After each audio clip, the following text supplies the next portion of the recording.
What's up, fam, and welcome back to the show. Today I had the Muse man in the studio, my friend Jacob Donahue, a physical specimen, a very impressive human, but we're really talking about the Muse. What is it, this mysterious, mythological energy force of creation, creativity, and really just pursuing what you are passionate about? So we have a conversation about his inspiration, his journey from hockey to trying to train and compete at the 2026 CrossFit Games. We talked about ways to facilitate a relationship with your Muse, how to really honor it, how to call it in, how important it is to feed yourself well, to consume the right kind of information, to put yourself around the right kind of people, how he stays so consistent, how he's cultivated discipline, and some of his background in tech and what he does with AI and how to really use that as a tool as we advance in this technological future. Just a really optimistic, fun, insightful guy. I think you're going to get a lot from this one.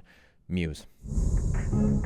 Muse, welcome in, bro. Muse, we got to start the hat, the vibe, the Muse, your whole message. I had to go hat. I have a new haircut too, but the hat overrides it today. I like it. Well, what is the Muse mindset, or what is it? Is it even a mindset, or is it a life philosophy? What is it? What's the Muse? Can I first say thank you for having me? Yes, you can. I was driving Thank you. here, and truthfully, doing stuff like this recently has been challenging for me, like stepping outside of the routine of just getting to the gym, going to work, going back to the gym. Right. And I've forgotten that it's like, you've wanted to be doing this. You said this a few years ago. This is, I hope to imagine being on Joe Rogan someday, right? And like, all right, this is a step in that direction. Maybe that will never come to fruition, but it's a step in the right direction. Enjoy this, man. Embrace it. This is what you wanted, the universe, God's putting in front of you. Enjoy it. So thank you for being part of this journey. Muse, it's a mindset. It's a way of life. I think it's a state of being. And I'll give you a story. I'd say 3 years ago when I first started creating content, the tagline, and we were just joking about not having a tagline, but the tagline for Muse was mind clear motor running. Very simple, very robotic, very to the point. I loved it. And in that early content creation journey, I probably got a few people that said, that's kind of cheesy. And I stopped using it. But I think that's it right there. Been looking for it, and it's been slapping me in the face for a while. Mind clear motor running. And I say that because it is my belief through my personal journey that for me to be successful in this world, and the successes I've had in this world have come from states of being when my mind is clear. And I can give you some examples of what a clear mind is. For me, the most important are clear-headed, like sharp, confident, and creative. For me, those three traits are the most powerful for me. And then a motor. Right? When you have that clear mind, when you come up with ideas, creative ideas, you have to have the motor, the energy to take action and turn that energy into something. And so that's Muse. It's living a life to constantly have a clear mind and a motor running, and you're ready to go. I love action, build, create. How much do you think those are mutually exclusive? Because when I hear you say that, I think I resonate a lot with that. And I also think about the motor running helps the clear mind. Yeah, you can't have one without the other. Yeah. I don't think so. Yeah. At least I can't. It's really hard for me to sit down on a Sunday and have a clear mind if I haven't done a little bit for my motor. If I haven't just charged the motor a bit, juiced it a little bit, given a little bit of a rev. I feel you, dude. So like the wake up, sun gaze, and drop into a 30-minute meditation immediately is just not your style. Not right now. Yeah. And I think, again, that's part of the Muse. Yeah. And I'll continue to go back to this, that it's just always evolving. You know, there are times when I go home and hang out with my family, I'm at my sister's place where my Muse is totally much more relaxed. Yeah. 100%. I can just sit there all morning. Yeah. Order like 3 Starbucks deliveries. Yeah, there you go. Yeah. Well, you know what's cool? I always think about, like, you know that thing that people do called yoga? It actually isn't just hot girls in spandex in Austin. It's an ancient Eastern philosophy, religion, way of life. And at the end of a yoga class, if you've ever done one, you do corpse pose, you do Shavasana. Yeah. And Shavasana is designed to be at the end, after you have physically exhausted the body. And there's more like esoteric spiritual ideas in yoga too, that because of your holding postures, you're aligning the body, you're opening up a connection to the divine. But you do the resting, you do the meditative portion of yoga at the end, once you've physically exhausted the body. And what you're saying about, I can't really have a clear mind unless I've ran through the motor a little bit, I resonate with a lot too. And I meditate. I had a spell in my life where I didn't miss a day of meditation for 2 years. And it was in the morning routine where it was the first thing I did. And interestingly, more recently, probably since having kids, basically, because kids will just, destroy your current life and replace it with a better one, but it's chaos. So it's been a shift for my training and stuff. And now basically the first thing I do is actually get after it in the gym. Wake up, grab a coffee, commute, hit CrossFit Mayhem, Muse, come home, and then I can find that stillness. And I resonate with that a lot. So that's just a little kind of nod to people that have tried maybe the mindfulness thing first thing in the morning. It's like, this is hard for me. I suck at meditation. I can't do it. Maybe you need to run the motor first. Maybe you need to exhaust the body so that you can find some clarity and stillness in the mind. Spot on. Could say any better. Yeah. I think, again, that's also part of the Muse. Challenge yourself to try different things. Yeah. Try the mindfulness in the morning. Try the hard work in the morning. Try the insert something else. Yeah. To iterate and build your Muse. Yeah. Yeah. Did you draw any inspiration from Steven Pressfield? Yeah, that book. I think I know that book, the War of Art. Yep. Resonated with me 100%. Yeah. Yeah. And I love the term, the Muse, that he introduces, because all my life I've struggled with that, where I just run up against walls, making progress, run up against the wall. And I think it was, for me, not constantly iterating, not trying new things, not changing the Muse. But without a doubt, a lot of I wouldn't say the inspiration of how to live a life, but definitely the term Muse in that development of a state of being comes from Pressfield 100%. Yeah, it was a really pivotal book for me too. And I think he's got some characteristics of the Muse, and I want to look at each one of them a little bit and see how we can kind of broicism our way into it through the meathead lens. Yeah. Because one of the things you just said, I think, is Pressfield's idea of resistance. Resistance is always there. It's like this, it's either the negative thoughts, it's the thing that you don't want to do. And one of his characteristics of the Muse is that the Muse won't show up if resistance is winning. What does that mean to you? How do you beat resistance? For me right now, the clearest illustration of weakness, for resistance in my life is weakness. Things I don't want to be doing. Generally, I don't want to be doing them because I'm not good at them. That's resistance for me, and that's why I feel like I've come up with the weakness maxing, is because I just need to do the weakness. Yeah. Do the weakness. Yeah. Crazy how much deeper and how much more clearer your Muse gets when you just do the weakness. Yeah, yeah. It's funny, we connected probably the first time maybe a year ago, 18 months ago, and followed your journey and been watching, and we both competed in the CrossFit Open. And one of the things we both talked about when we were sharing war stories about how was that workout for you and what went well and whatnot, is that we both really appreciate about the Open that it shows you front and center where you are weak. There's no denying it. If you have crappy gymnastics, it gets exposed in one of the workouts. And since that moment is when you really leaned into weakness maxing, it seems. That you was like, okay, I am not good at A, B, and C. And instead of running away from A, B, and C and letting the resistance win, which means the Muse won't show up, you said, A, B, and C, you're mine. How do we turn weaknesses into strength? And actually by going into that fire, which is, you're so right, we like what we're good at. So if I was just going to do that, I'd just deadlift all the time because it's my best lift, So, but I know that I suck at handstand push-ups and handstand work, for example. So I have to go into that resistance, even though I don't want to do it.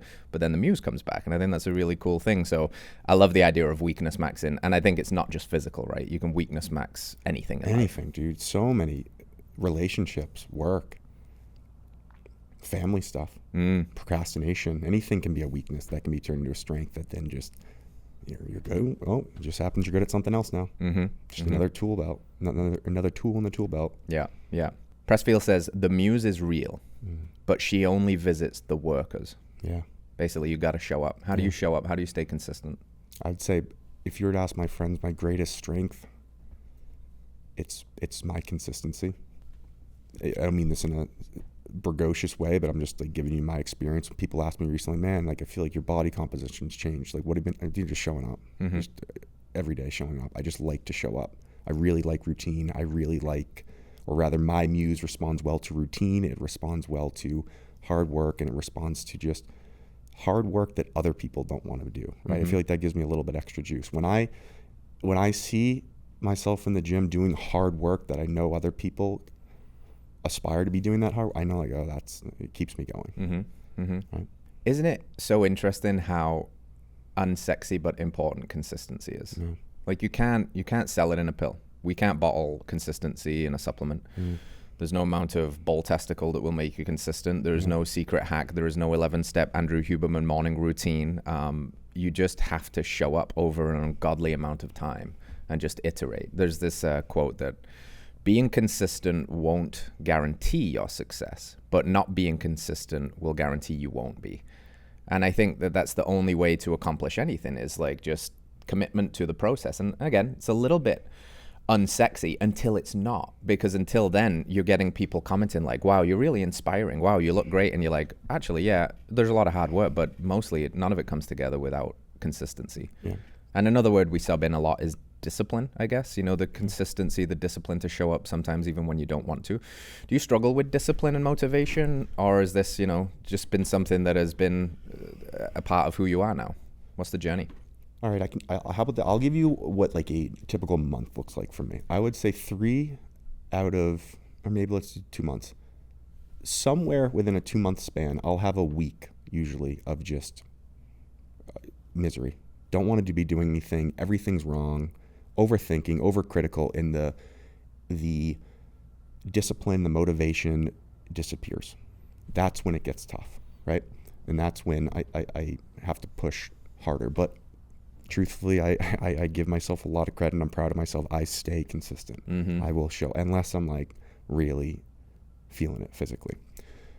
But with the consistency and the motivation and the showing up, if I'll give you an alternative or devil's advocate point of view that I do think you can kind of you can cultivate it. And I would say you would agree, but you weren't saying you can't. But I think you can accumulate a lot of different hacks and a lot of different tricks to keep consistency and motivation going.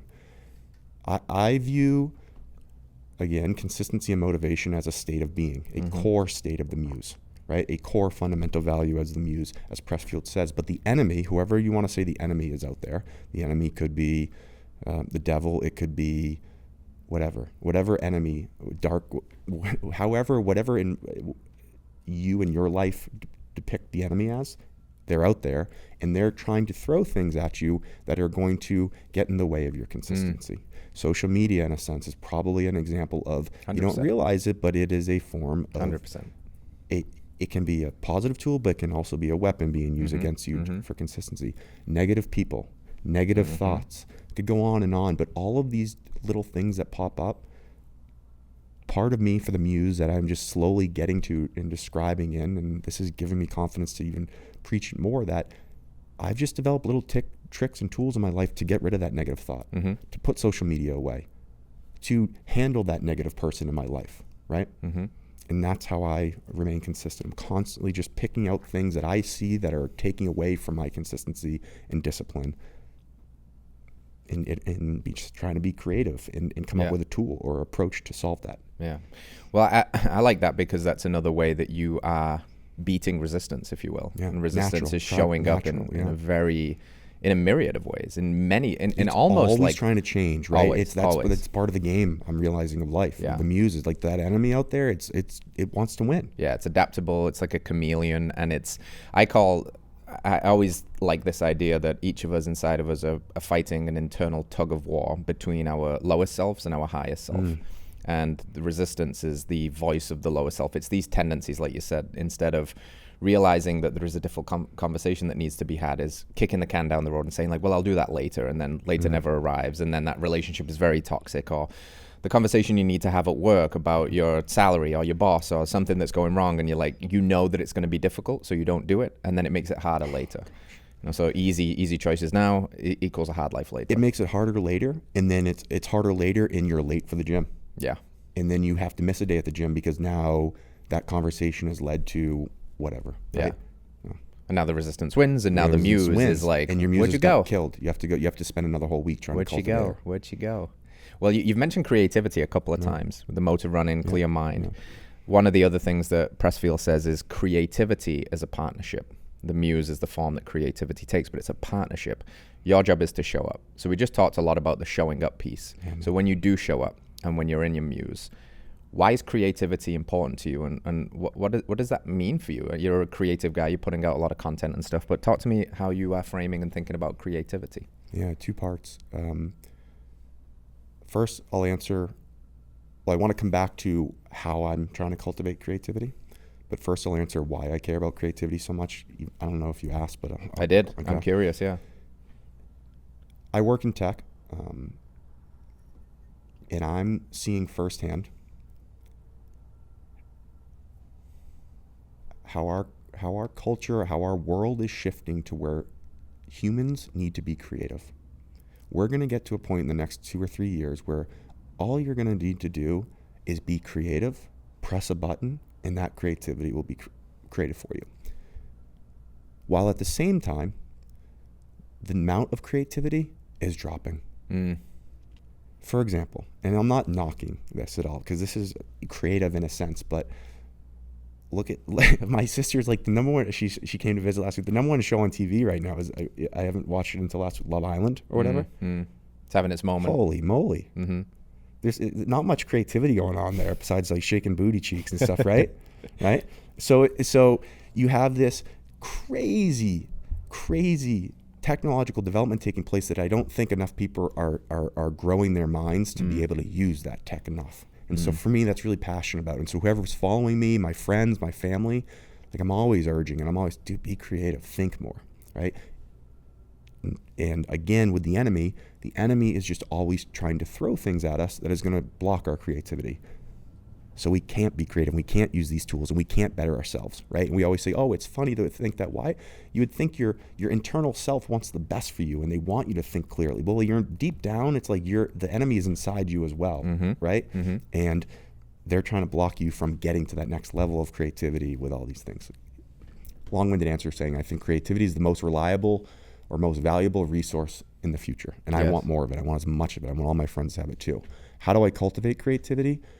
I'm not forcing it. I'm just showing up, like you said. Truthfully, the best ideas I have for any sort of content, like on the moment or in the moment, or content ideas. Maybe not content ideas, but like creative ways to approach work problems or approach people at work, how to like build something new at work. It comes from just showing up immediately after a workout, right before I'm going to hit the workout, when I'm in a good place with my friends, having a good time. I'm in a Muse environment, if you will. It just pops. Yeah. And I'm really trying to stick with that. Truthfully, the last 4 or 5 like pieces of content I've put out there, I'm still getting used to saying that, right? Like it's a job. But like seriously, they've been really, I think, for me, funny. Yeah. And I haven't planned any of it. Just been sitting there, oh, interesting. Yes. I showed up and interesting hit me. It's what Pressfield says. It is. And I swear I read the Pressfield book once, and it's funny we're coming back to this because it is all clicking and like, damn, he said it all. He did, and it's so interesting. He even to the degree that he genders the muse and he calls it a she. It's like this essence of the feminine energy, which is the source of creation. The feminine creates all life. Yeah, it's the woman in the red dress, kind of like, it's sexy, it's mysterious. And as a man, you've got to be in right relationship. You've got to be grounded to call that kind of feminine energy into your life. Pressfield even prays to the muse when he sits down to write. You know what he said, what you said about sometimes pick a week out of the month and it's just kind of like blah, and it feels like pulling teeth. He says the same thing. He said he was a 60-year overnight success. And the reason was that he kept sitting his ass where his heart wanted to be. So he said, you got to be pro. For you, putting your ass where your heart wants to be is getting in the gym. Yeah. It's doing the thing, even when you don't want to. And you're basically saying like, hey, Muse, I'm showing up again. And if it's a partnership, she honors that. And she, if you want to gender it, is then going to bless you with ideas. And I love what you said, because Naval, this is a Navalism, and it's a simple one, but it's very on point. And I think if you do want to be a content creator or think of any of that, inspiration is perishable. And what he means by that is, if you think you've got a great idea for that piece of content and you say, oh, that's really good, but now's not the right time, I'll do it later. Later won't work. When you come to make that same video that you thought was a great idea, it won't hit. You'll be like, this sucks now. I don't like it. I can't get it out. Yeah. So you have to act on inspiration because it's perishable and you're only going to have it for a few moments. It's like the God telephone is ringing and you're like, not right now. Not right now, big guy. I'm busy. And you're like, well, then you don't get the prize. So you have to act on inspiration because it will vanish. And that's exactly what you just said. I don't know whether you've ever thought of it that way, but you're having a thought in the moment like, I just want to say this, and it's natural. And you act on inspiration. And when you act on inspiration, it's almost never wrong. It's almost never wrong. It usually resonates more. It usually lands more. It's usually just because it's an essence of your true being coming through, which is awesome. Yeah. I could not agree more. I think I'm a numbers guy too. I like numbers, and just from a pure number standpoint, if you think about an idea that comes into your head, I guarantee you, this goes out to anyone who's like thinking about content creation or thinking about starting like a new Muse. If you have a good idea, run it by 5 friends or your closest circle. I guarantee 1, 2 in your closest circle. Yeah, that's a cool idea. It's a good name. That's whatever. Now multiply that, because then there's going to be someone in their close circle, 1 or 2 in their close circle. So there's an audience for any idea. Oh, yeah. Any idea is an audience. It's just about, are you going to execute on it? Well, to your first point around the importance of creativity, it's flexing that muscle, and there is an audience for any idea, because we are going to be entering into an intellectually curiosity-starved world because people are outsourcing the creativity. You know, we've got this consumption economy, and I think the more a person consumes, the less they can create, because they're overfeeding themselves. Yes. Like if you overfeed yourself food, you know, and especially if it's junky food, you know that that's not going to fuel you appropriately. You're going to get inflammation. If you seriously overfeed, you're going to put on 20 pounds, and then you're not going to be able to thrive the way you want to. But not many of us think about our intellectual consumption in the same way. We're on a junk food, like amygdala hijacking, cortisol driving, just machine fed junk food diet of information. And then that blocks our creativity. So you've got to do less of the consumption and more of the creation. And if you do, there's probably at least a couple, but probably hundreds or thousands of people that will resonate with your unique muse, your unique creative insight, because they're probably thinking it too and needing it. Yes, but you have to craft. You have to find that, right? It's more difficult. It's slower. Yeah. Right? But a slow muse is still a good muse. Yeah, that's a good one. A slow muse is still a good muse. Yeah, that's one of those things that you can't. I mean, it's very interesting hearing you're like living in 2 worlds almost, and I think that's really cool in the sense because you work in tech, so you probably understand it more than the average person because you like live this world. But sometimes being in the world allows you to see it for what it is, and I think, you know, straddling, how do we stay human? How do we stay curious? How do we stay fun? How do we stay creative in a world that is basically going to say that it can do all of that for us is a pretty interesting conundrum. What is your role in tech? You don't need to go into the specifics, but is it with AI? Yeah, broadly, I work as a machine learning engineer for a tech company here in Austin. So what that means is I generally just use numbers and coding to make strategic business decisions. Is probably the way I dumb it down and mansplain it. But yeah, a lot of my day to day is using AI. I mean, there's not I'd say my work days are 3 hours long because I can get all the work done, all my messages automated, everything with a bow tied on it, ready for review, ready for productionization in 3 hours with the use of AI.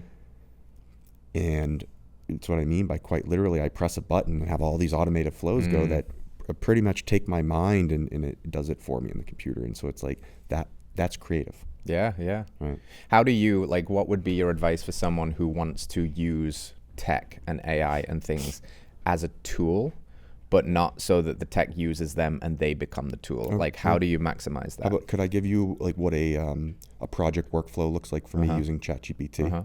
Yeah, I use ChatGPT or Claude. And if I'm working on a Muse project, I want to build out, let's just say an app, basic web app. I'll go to ChatGPT, I'll create a new project, and I'll be like, hey, you're my co-founder. Here's the characteristics I need you to have. Here are my flaws. Really set the, like you're having a coffee with your co-founder. This is what I need you to do for me. And then if you're missing the technical side or if you're missing the business, the creative thinking side, whatever, you ask Chat to step in there. The coding side is boring for me. I don't want to do the coding. So I ask that. And I just walk step by step. Here's how I want this to look. Boom, let's work through this.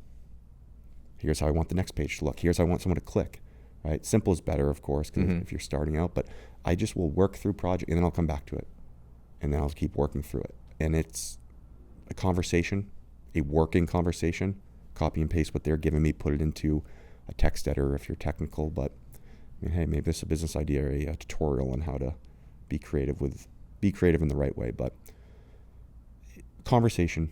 I generally all the AI tools I have conversations with it, so it gets to know me, how I learn, how I think, how I communicate, and then I just use it as a hand holder to walk through the technical development of whatever project I'm on. Cool.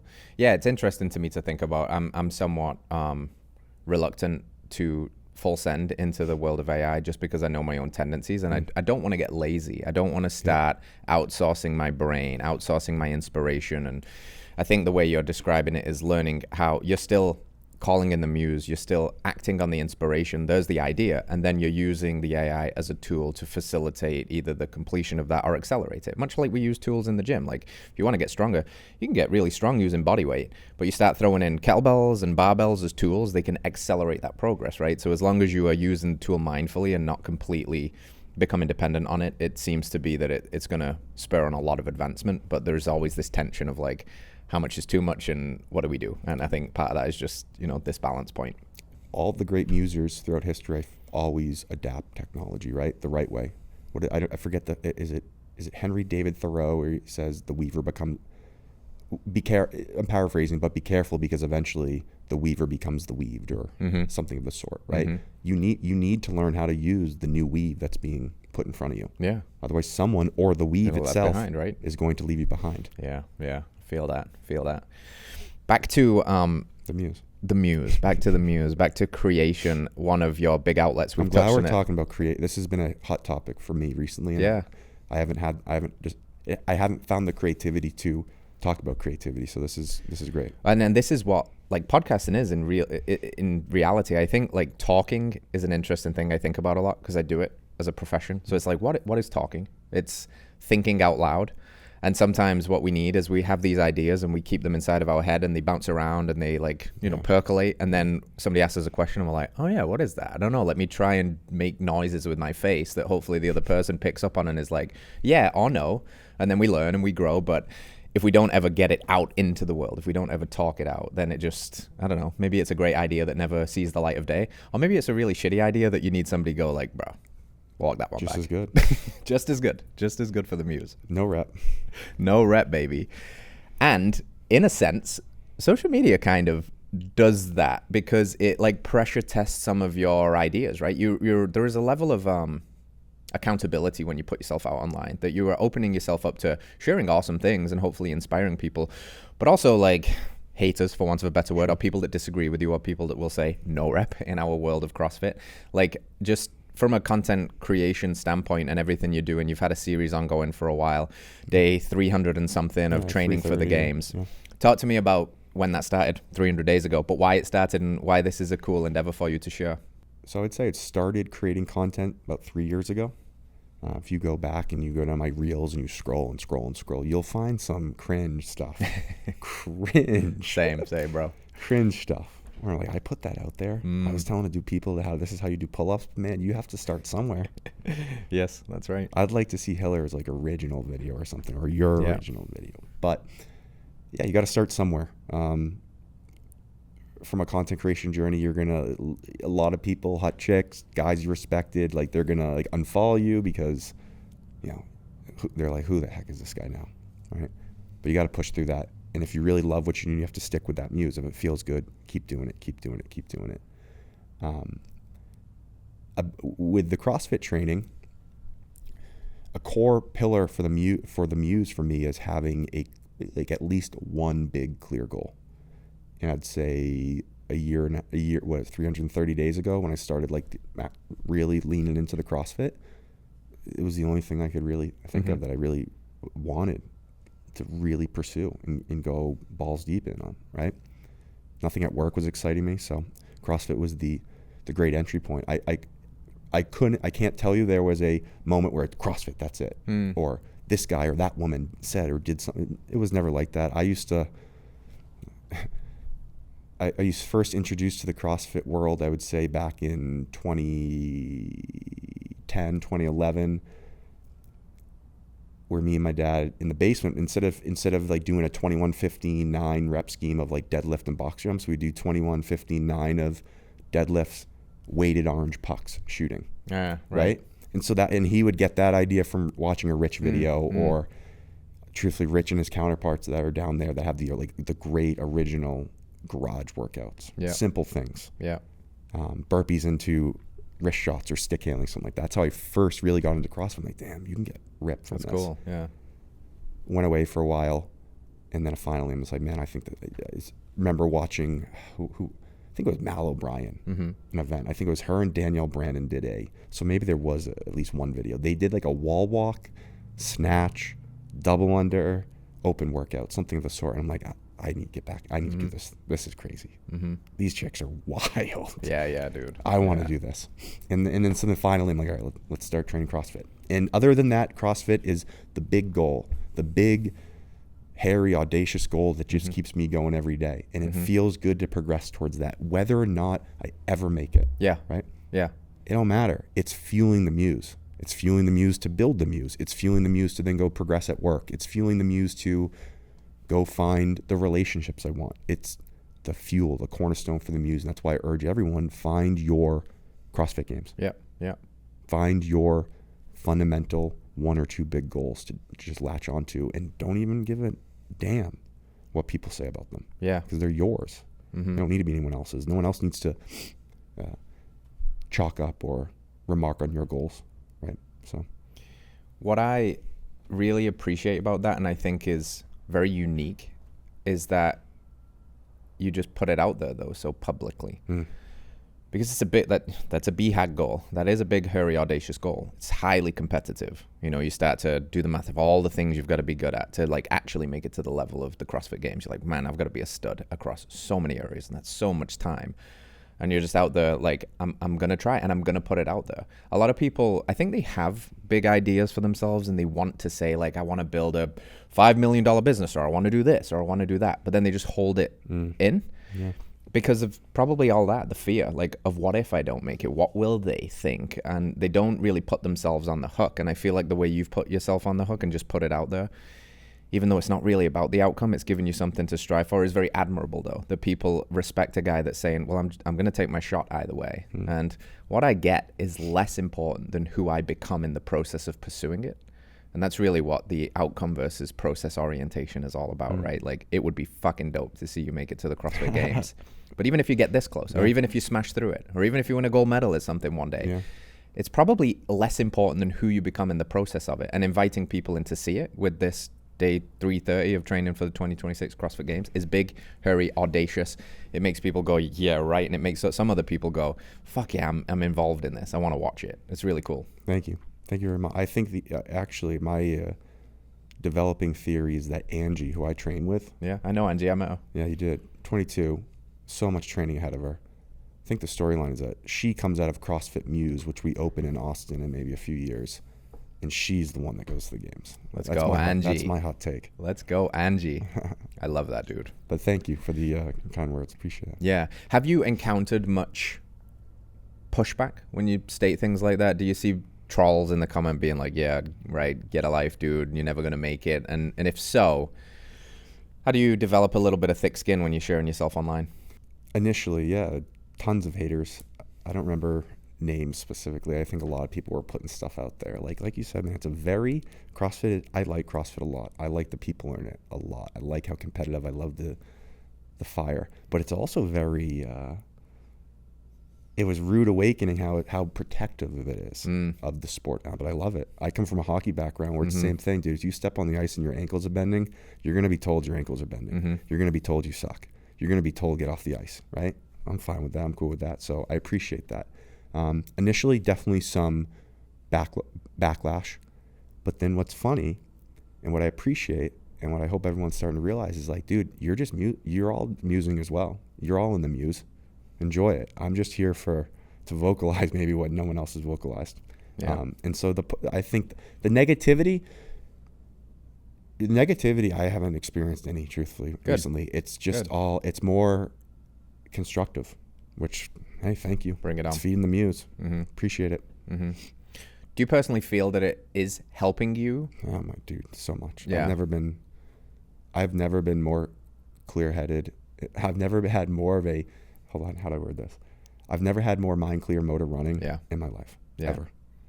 Hands down, far and away. And I hope everyone,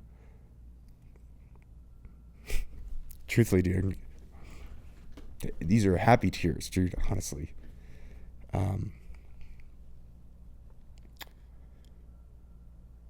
It's not easy, you know, like having discipline and being, geez, sorry. I don't mind that I'm being vulnerable because this is what it's all about. Yeah, good, man. Muse. That's the Muse right there, baby. It's not easy to have discipline and be motivated and be show up every day and be in the Muse, right?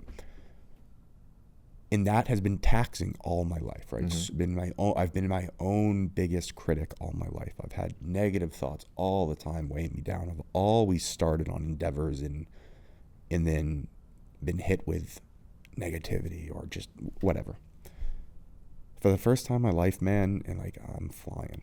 I'm feeling good. It's like maybe 20% of the time I was down in the dumps previously. Now it's like maybe 2-3% of the time I wake up and I have a day where it's like so for me it's a blast. I'm enjoying everything that I'm preaching. I'm literally putting into my life and instilling into my life to just make me feel as good as possible all the time.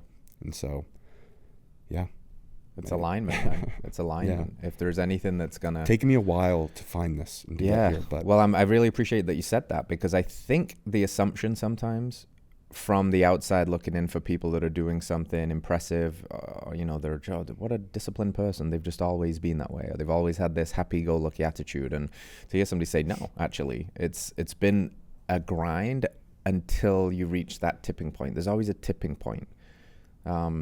Still a grind. It's still a grind, but it's like now it sounds like you're so clear and you're so in alignment that there's no stopping the grind. Barring a tragedy, it's like eyes clear, mind is clear, and the motor's running. So full send. 100%. Just to go back to that about like what really made me emotional there is that I was asked a few weeks ago from a good friend, from the Meat Mafia podcast, like, who are you trying to speak to, like, when you're creating content? And who I'm really trying to speak to is like 23, 24, 25-year-old Jacob, who, dude, just sees so much potential inside of himself. And all of his muses up to this point have been good. Got him further than he was previously. But he has yet to find like the muse that like gets him going, the next one that really charges them up, that he thinks this is it, until you have to find the next one after that, right? But it's like right now, I do feel like I've knocked on a bunch of doors, right? I've just stayed on this path, consistency path, showing up. The gym's always been it, right? But showing up to whatever it is that your muse is and knocking on a different door all the time. Finally, it's like, okay, I think this feels good. This feels right. It's flowing. All of those stresses about not doing enough are slowly starting to fade away. And it's like, for me, it's signs that I'm taking in. That's really cool, man. And I think there are a lot of people that want to feel that. They want to find their muse, and maybe they don't have it right now. You've probably had conversations with buddies around this. Like, what do you say to someone who wants to find their muse? Like, where do they even start if they're in the desert right now and they're like, I don't fucking know, man. Nothing feels musy. Where do we go? What do we do? What's maybe a couple of important things to think about? Well, I think first of all, you need to continue to show up to whatever you're obligated to show up to today, right now, right? Like, what is your main priority that you need to get? You need to keep showing up to that, because that's going to give you the freedom, the headspace, the clarity to think out creatively about what your muse is. 2, I would start with fitness. I would say I'd come up with, for me, it would be fitness related goals. Run a mile at a certain time, swim, whatever it might be, CrossFit, biking, street hockey, anything, right? Fitness related that's going to get you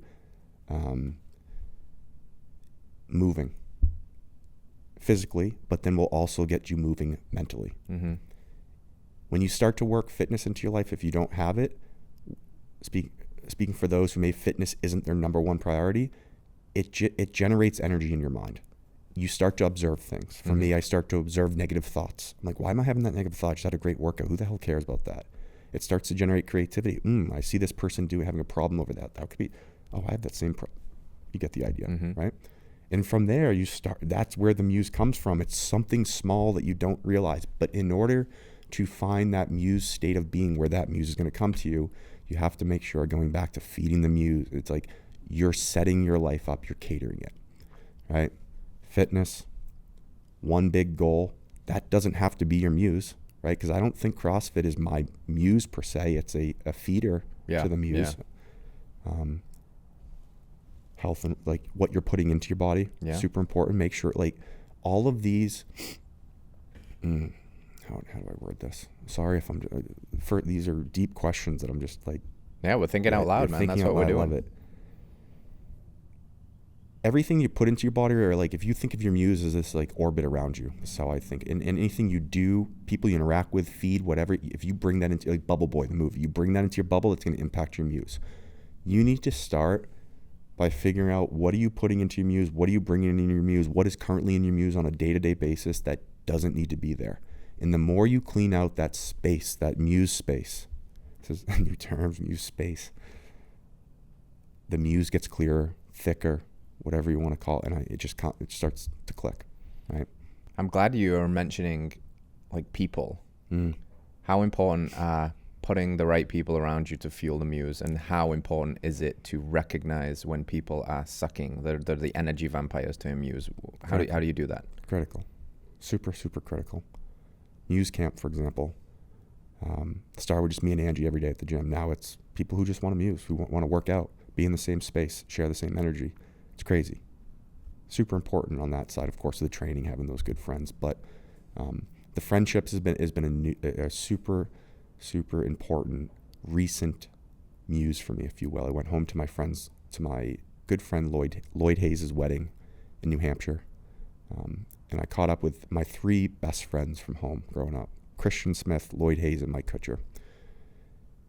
And what it reminded me is like you have to be yourself, right? You have your best friends growing up that will love you no matter what, man. They love you for your quirkiness. They love you for your faults, your weaknesses, your strength. They just love you, right? For whatever reason.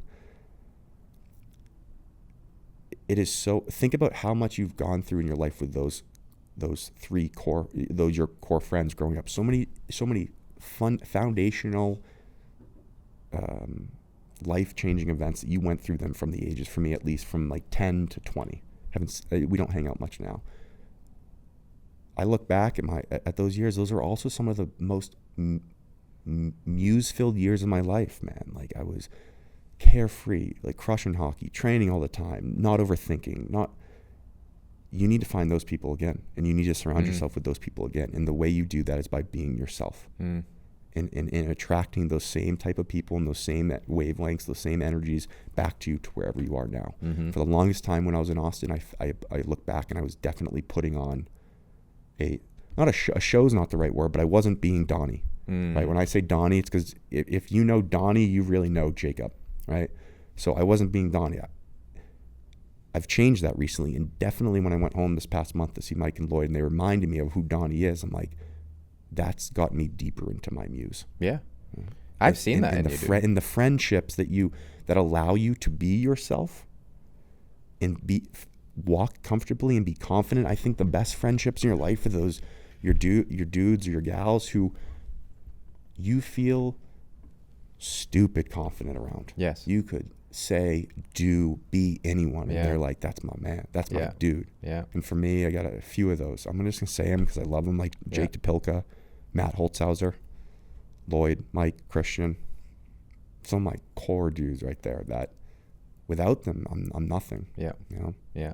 Long way to answer saying, man, friendships, be yourself and find those people. If you move to a new city, find those people who bring you back to your core friendship and your core values. Yeah. I think that, you know, that level of confidence that you're talking about right there, that oozes naturally out of a person that can finally give themselves the freedom to be who they really are, is the ultimate currency in life. There's all other kinds of confidence that's more related to competence, like confidence in a career, a skill, ring muscle ups because you've now got the evidence that you can do them. But there's like a fundamental confidence as a human, which is freedom, which is when I'm around certain people, I can just be me. And there's no better feeling in the world to do that. And it's hard when you don't have that, you know, and I don't know you personally that closely, but we've had a few interactions, and in the 18 months or so that I've been following your journey and we've interacted a couple of times, I see a difference in you. I think that when I first interacted with you, and I say this in the most loving way, that you had a bit of a chip on your shoulder and you were trying to prove something and you were a little bit too serious. And I see a much more fun, loving, welcoming, and warm version now that hasn't lost any of his edge, but is like way more approachable. And I think that's awesome. And I think that's probably much more indicative of who you really are. Thank you. And I think that only enhances the Muse. Yeah. My training recently has gone through the roof. Yeah. My sleep has gone through the roof. And it's the small tweaks you make. Finding your friendships, being more yourself. It takes stress off. It relieve like that stress, the energy, the burden. It's like that's wasted energy. That's wasted Muse. Yeah. And think of all the ways you're doing that in your life. Yeah. Faking who you really are.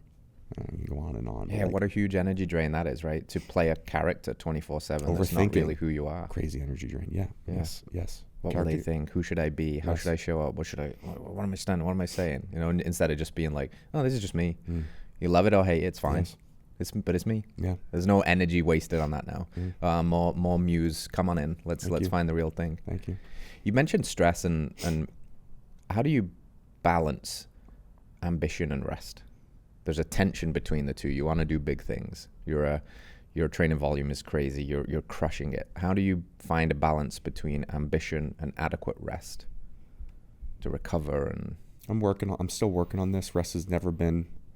I've been a head through the wall type of guy all the time. Yeah. For me, it's not what helps not attaching my identity to what I'm exhausting myself on. Again, I go back to why it's like critical not to make sure your goal, CrossFit Games. What's your big goal right now? What's your like thing that is your pillar that you're working towards? Best that I can be. Maybe a little bit different, right? Because that's very, very core, foundational, right? But like for the training at least, we both train very aggressively. Well, similar to you on that front, from a more like tactical standpoint, I have a laundry list of weakness maxes to work on. So to get practical, it would be like pressing strength for me is pretty diabolical. So I know I'm working on weakness max in that right now. Making sure that your identity is not tied to your pressing strength. Yeah, right. Your ring muscle up capacity. Your coding ability. Yeah. Instead, it's just a avenue for you to exhaust yourself and then go reap the rewards of it somewhere else and rest. I'm getting better at this, but well, dude, I'd even say to my original answer of being the best that I can, I think that same rule applies, because even though that is so fundamentally core to who you are, I don't believe there is any label you can put on yourself that isn't inherently restrictive. And if you say, I need to be the best version of myself to be the best dad that I can be, then you have to be careful positing an ideal, because you will fall short of it. And if your identity is wrapped up in like, well, you're going to be the best dad you can be now, and you were a bit of a dickbag that day, and you get so wrapped up in that, and now you think that, well, I'm not that, and now I'm a bad dad, and then those sneaky thoughts come in, and the subtle resistance has morphed into something else, and now you believe that you're not a good dad. Now what do? Well, a person who believes they're not a good dad doesn't act like a good dad, and then you're not a good dad. And it's like, oh shit, well, that was just a whole mind trick. So short memory, man, like short memory on a win, short memory on a bad day. Every day, reset to 0. Short memory is good. Short memory is good. And just like, I always say win. What's important now? What's important now is not what I did yesterday and when I was a little cranky and I was short with my wife or whatever. What's important now is that that's gone, and these are here in front of me, and these are the people I love, and this is what's important. Let me do my best. And some days are going to be better, and some days you're going to PR, and then the next day the same weight is going to feel really heavy, and you're like, what the fuck's that all about? But just like, short memory, baby. Get back in. I like the short memory one. Show up again. Because we really do have short memories. It's like, why we probably forget the reel we watched 30 seconds ago. Why do we hold on to the negative thought for so long? Yeah, so true. Or the failure for so long. Yeah. A lifetime sometimes. What is your current biggest weakness, Max? CrossFit, it would definitely be pressing strength. Given the Magic City Games coming up, there's a few big time there's at least one big pressing workout that's scaring me. So pressing strength, some swimming. Outside of that, I'm leaning into work more. A weakness of mine at work is that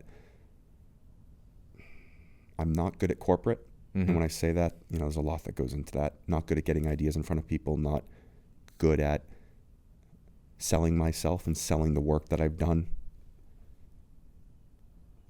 It's funny, I'm less confident in corporate, where I am this hulking figure, if you will. Yeah.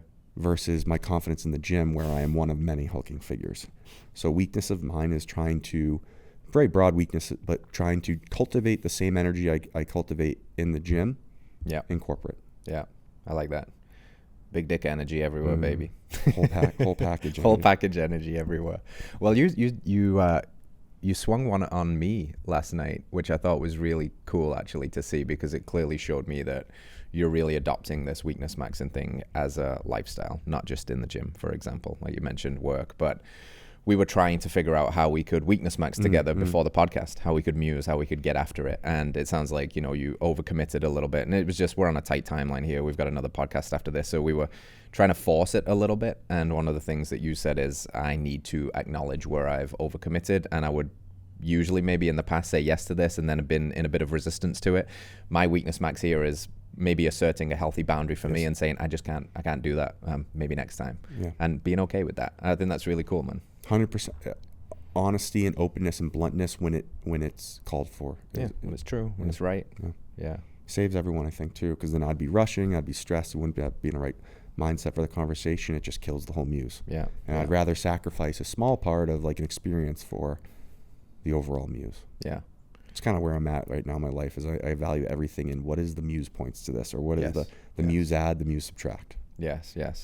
Well, you're obviously on a journey, and I think it's a lifelong journey with the relationship to your own personal muse. Yeah. But as you start to talk about it and invite people into it, and it becomes a thing, and it becomes a brand, and it becomes a mission, have you thought much about what it could look like one day, what you would hope it turns into one day, what you want to breathe into it, or is it just muse daily and see what she turns into? Definitely muse daily, see what it turns into. Ideas I'll throw at you. I mean, I think a gym is a no-brainer at some point. Yeah, hell yeah. I'd like to create, I'd also, everything I do, I want it to be different, new, unique. I know it sounds like, yeah, of course he does, but no. How about we open a gym where it's on the blockchain? And instead of me being the owner, the entire Muse community is owner. And the bigger the gym grows, the bigger the brand goes, the bigger your stake in the Muse gym gets, or Muse as a whole gets, right? I definitely think there's an opportunity for Muse Camp to be a thing. Come down for a weekend to Austin. All expenses included. You need to get your shit together, we'll get it together. Yeah. We'll figure it out. Clothing, supplements, maybe, but we'll see. We'll see. I'm not really stressing it because I don't think that's the name of the game. Yeah. I just want to get big, man. Yeah. There we go. Run on the trail, see some hot chicks. Yeah. Live the good life in Austin. I love it, dude. It's a really fun conversation, man. And it's funny, the Stephen Pressfield thread through this was so interesting because when I first saw you say the Muse, that was one of my first questions. I wonder if he was influenced by Pressfield. And I've always had this idea of the Muse. And I guess like hearing you vocalize it more, I realized that I've really been trying to tend to my own muse, and now I think about it a lot more, and I often find myself repeating Muse. So thanks for musing with me, dude. You're musing quite well. It was really great running into you in Miami and then also seeing you again at Squatch, and I'm glad this friendship is building. Absolutely, bro. I totally agree. It's good to be around people, even if we're not around each other. We're in each other's presence in a sense. We're in the Muse bubble. Yes. We're in the Muse bubble, baby. Like if we have our own bubble, there's also this overarching bubble, yes. right? Yeah. Fully agree. People are in, and then we're in that. Where can people go to keep up with you and follow along? And simple right now, man. In person, meet me in Austin, Texas on the trail or at Squatch Fitness. On social media, the Jacob Donahue. And that's about it. Anything else here I want to plug? No, man, that's it. I got nothing else to plug. And there's only one thing left to say. Muse.